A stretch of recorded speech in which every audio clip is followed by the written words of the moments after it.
Pemirsa Kabar Banten TV, saya saat ini berada di Dinas Pendidikan dan Kebudayaan Kota Cilegon. Akan banyak ngobrol-ngobrol mengenai salah satu layanan dasar, yakni pendidikan. Seperti apa dan bagaimana? Kita akan langsung temui Kepala Dinas Pendidikan dan Kebudayaan Kota Cilegon. Let's go!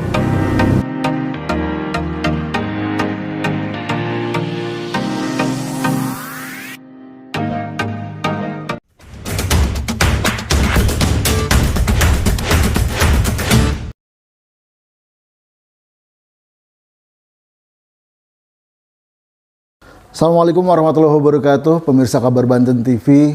Ketemu lagi bareng saya Anto Jo di podcast Kabar Banten. Pemirsa, hari ini saya berada di Dinas Pendidikan dan Kebudayaan Kota Cilegon. Sudah hadir di samping sebelah kiri saya Kepala Dinas Pendidikan dan Kebudayaan Pemerintah Kota Cilegon, Ibu Dr. Anda Hajah Eni Anita Susila. Assalamualaikum Ibu. Waalaikumsalam warahmatullahi wabarakatuh. Gimana kabarnya Bu? Alhamdulillah baik. Semangat baru Bu ya? Semangat pagi. Tahun baru 2023 baru saja kita lalui pemirsa, dan kita akan ngobrol banyak mengenai program dan juga tentang hal-hal yang selama ini akan dilakukan oleh Dinas Pendidikan dan Kebudayaan Kota Cilegon. Ibu, beberapa tahun kemarin ya, beberapa waktu lalu, bahwa Dinas Pendidikan ini kan ketambahan satu bidang ya. Betul. Yakni bidang kebudayaan. Ini cukup menarik kan, yang tadinya sendirian Dinas Pendidikan aja, sekarang tambahan bidang kebudayaan. Jadi singkatannya Dinas Pendidikan dan Kebudayaan. Bisa dijelaskan Ibu? Ya, begini Mang Jo. Pada tanggal 5 Agustus 2022 yang lalu kita memang bertambah sesuai juga dengan bersamaan dengan pelantikan pada saat itu pejabat Dindikbud. Kebetulan saya juga dilantik karena memang perubahan nomenklatur. Kemudian juga ada satu bidang, yaitu bidang kebudayaan yang masuk ke Dinas Pendidikan dan Kebudayaan Kota Cilegon. Nah, Dindik sebelum menjadi Dindikbud, Dindik punya 4 bidang juga sebetulnya, yaitu bidang SD, bidang SMP, ya pembinaan SD, pembinaan SMP, kemudian bidang PAUD PNF, dan satu lagi bidang ketenagaan ya BPK. Nah, setelah adanya bidang kebudayaan masuk ke Dinas Pendidikan, bidang SD dan SMP ini di merger bersatu. Jadi tetap 4 bidang ditambah bidang kebudayaan. Nah, tentu saja ini juga merupakan turunan ya dari kementerian yang memang selama ini dulu waktu zamannya Pak Abdurrahman Wahid ya, Kiai Haji Abdurrahman Gus Dur itu kebudayaan ada di pariwisata. Kemudian balik lagi ke pendidikan. Begitupun di Cilegon, berdasarkan hasil analisa, kajian dan lain sebagainya dari bagian organisasi, sehingga bidang kebudayaan dikembalikan lagi. Dulu kan namanya P&K, Pendidikan dan Kebudayaan. Nah, sekarang juga akhirnya kebudayaan dikembalikan lagi. Kalau bagi kami ya memang baik pendidikan maupun kebudayaan merupakan pemerintahan yang memang harus bidang yang harus dilakukan oleh setiap daerah. Jadi ini wajib hukumnya gitu loh, baik pendidikan dan kebudayaan. Memang ada keterkaitannya sejak dulu, karena dulu pun pendidikan itu bergandengan tangan dan kebudayaan, karena mungkin juga terkait anak-anak, terkait bagaimana anak-anak ini bisa mempunyai karakter, tentu saja dengan mengenalkan budaya yang ada di wilayah kita, budaya daerah gitu. Ini hanya mengubah kebiasaan saja Bu ya. Jadi yang tadinya Dindik sendirian, jadi sekarang tambah kebudayaan Dindikbud. Jadi sebetulnya pekerjaannya tambah banyak. Tapi mudah-mudahan tambah banyak, tambah semangat Bu ya. Baik, pemerintah Kota Cilegon beberapa waktu yang lalu menggelar forum konsultasi publik ya. Di antaranya ada 5 isu strategis kebijakan yang akan dilakukan oleh Pemkot Cilegon. Salah satunya adalah pendidikan. Dan pendidikan ini adalah merupakan salah satu layanan dasar. Ibu bisa jelaskan sendiri gimana terkait dengan layanan dasarnya ini? Pelayanan dasar itu kan terkait dengan SPM ya, SPM bidang pendidikan. Salah satunya adalah tentang menyediakan sarana prasarana sekolah, atau bahkan kalau misalkan sekolah negeri yang ada di Cilegon ini masih kurang, itu kan harus ada juga pendirian sekolah. Dan alhamdulillahnya di semenjak tahun 2021 ya, Cilegon juga ada program pendirian 4 SMP negeri baru, 4 SMP baru ya. Yaitu SMP negeri 12, 13, 14, 15. Yang pada saat itu memang sebelumnya dirintis oleh Pak Dr. Haji Ismatullah ya, Kepala Dinas Pendidikan sebelum saya. Nah, di tahun 2021 berdirilah 4 SMP baru ini, yang walaupun secara fisik keempat SMP ini belum memiliki bangunan. Ya. Tetapi alhamdulillah kita alokasikan anggaran di 2022, dan untuk 2022 sudah kita bangun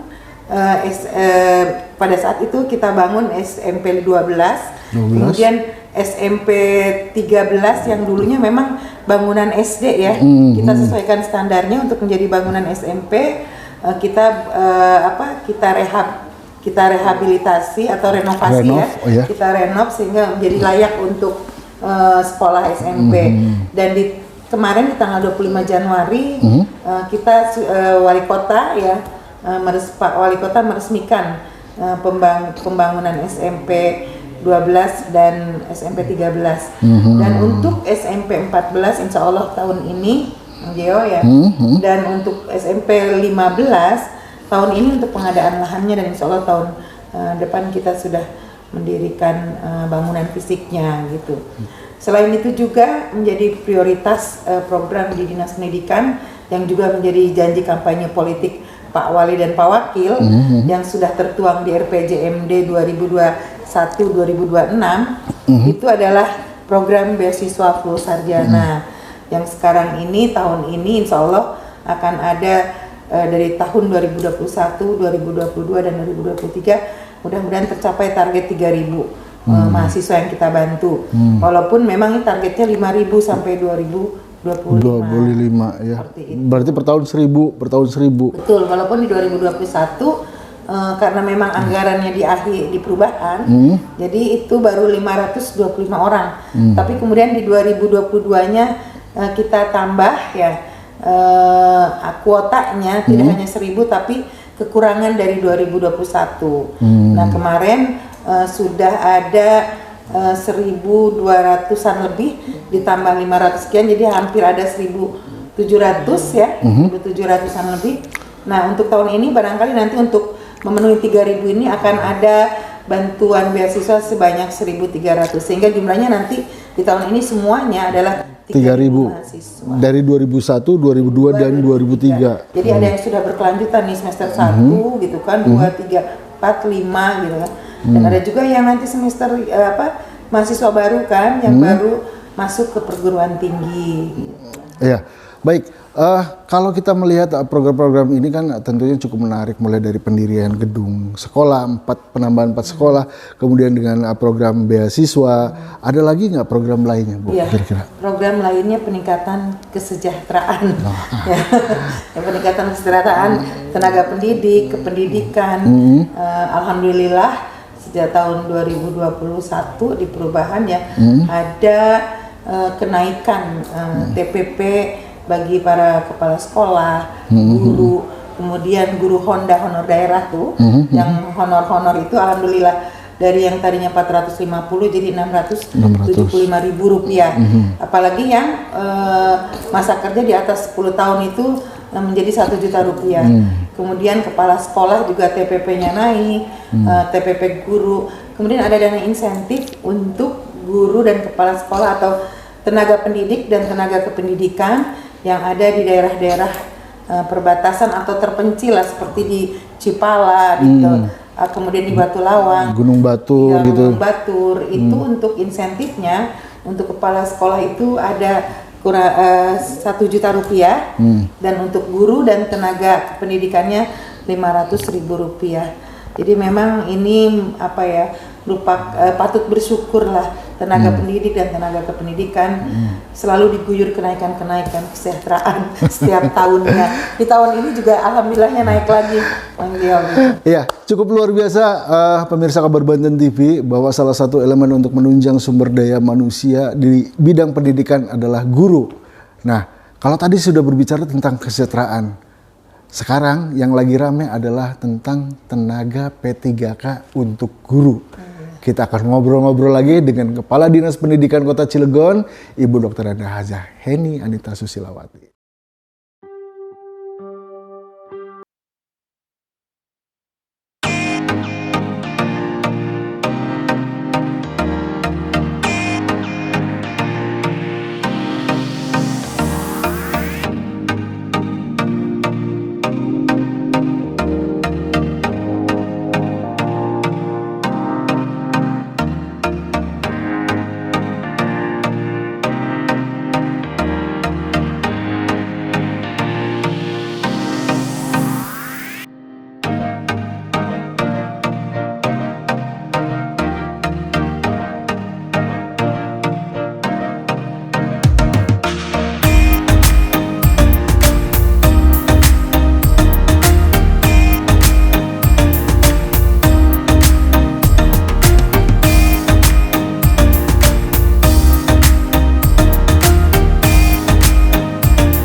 Pemirsa Kabar Banten TV, kita kembali lagi dan masih bersama saya Anto Jo dan juga narasumber kita dari Kepala Dinas Pendidikan dan Kebudayaan Kota Cilegon, Ibu Hajah Heni Anita Susila.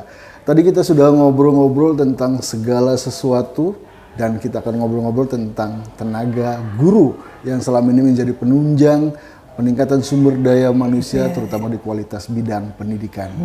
Dan apalagi untuk Anda yang menjadi tenaga P3K. Bu Kades, boleh tahu dong jumlah P3K khusus guru P3K ya? Di Kota Cilegon. Ini untuk guru P3K di Cilegon atau di Kota Cilegon ini memang sudah ada berapa tahap? Ada 3 tahap ya. Yang pertama di tahun lalu kita pada saat tahap pertama ada 196 guru P3K yang sudah menerima SK ya dari Bapak Wali Kota. Kemudian di tahun lalu juga di tahun 2022 pada tahap kedua ada 159. Yang tadinya 160, yang satu mengundurkan diri, akhirnya 159 guru P3K. Nah, untuk tahun ini sebetulnya kan kuota untuk guru P3K di Kota Cilegon ini cukup banyak, yaitu kalau tidak salah 626 guru P3K. Nah, kemarin kan baru perekrutan ya, walaupun yang P1 itu yang sudah prioritas pertama itu adalah yang tahun lalu lulus passing grade. Ya. Jadi mereka sudah lulus passing grade tapi belum ditempatkan. Untuk prioritas 2 dan 3 kemarin cara perekrutannya adalah dengan melalui observasi oleh kepala sekolah, pengawas, kemudian dinas pendidikan dan BKP/SDM. Nah, ini kemudian untuk prioritas keempat adalah yang menggunakan tes ya CAT gitu kan, seperti yang tahun kemarin gitu. Nah, ini kebetulan yang tahun kemarin baru kemarin kita di SMK 1 ya tesnya. Kemudian yang untuk prioritas 2 dan ketiga sebetulnya kalau berdasarkan jadwal Mang Geo hari kemarin itu adalah pengumuman untuk yang masuk ke dalam guru P3K, tetapi memang ini ada penundaan dari kementerian sehingga ini masih was-was ini. Tetapi jangan khawatir karena ternyata berdasarkan informasi dari kementerian bahwa yang kemarin tes berdasarkan observasi ini sebagian besar itu diterima. Kurang lebih ada sekitar kalau tidak salah ya 473 yang diterima. Kalau tidak salah benar berarti? Iya, ya kalau tidak salah. Karena ini memang belum diumumkan.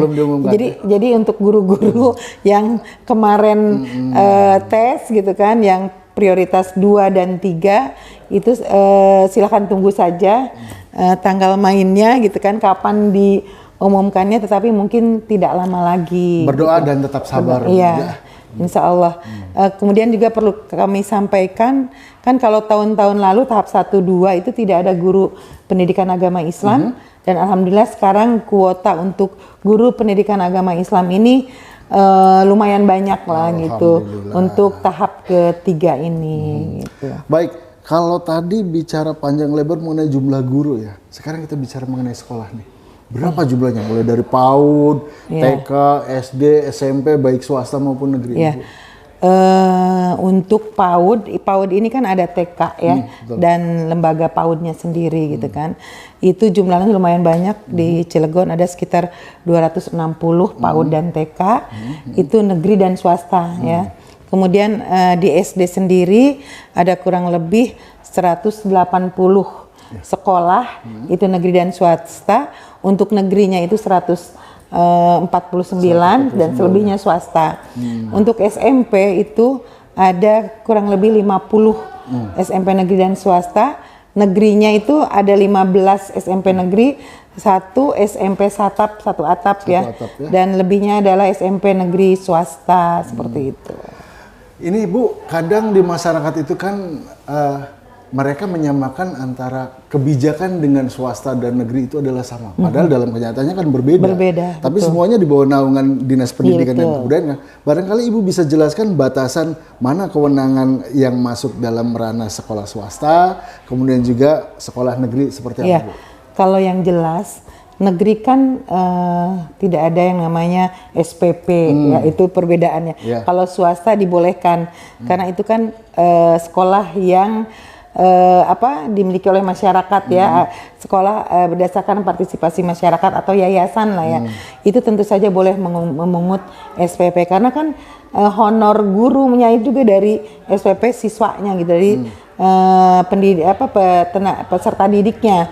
Nah, kalau swasta kalau negeri itu kita sudah ada yang namanya anggaran BOS, kemudian tahun ini juga ada BOSDA, kemudian juga ada bantuan-bantuan lainnya ya, dan itu sekolah tidak boleh lagi memungut SPP ya, sementara swasta boleh memungut SPP.